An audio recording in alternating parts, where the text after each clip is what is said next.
প্রতিদিন সকালটা যেমন করেই শুরু হোক না কেন, ঠাকুর ঘরে কিছুটা সময় কাটানোর পর মনটা কিন্তু শান্ত হয়ে যায়।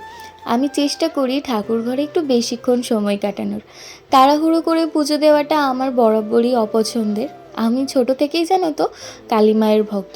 আমার মা বলে আমার রাগ জেদটাও নাকি ওই একই রকমই, কিন্তু সেই কালী মায়ের মুখের দিকে তাকালেই আমার সব রাগ জেদ কোথায় গিয়ে যেন সবটা শান্ত হয়ে যায়।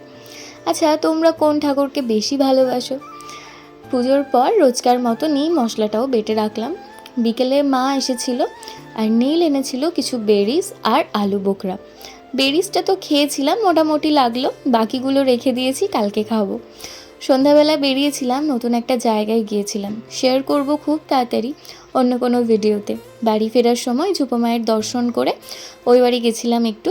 সোনপাপড়ি খেতে খেতে মায়ের লুকিয়ে রাখা 1000 টাকার নোট দেখছিলাম আর মাকে বলছিলাম ঠিক সময়ে কেন মনে করলে না বলো তো।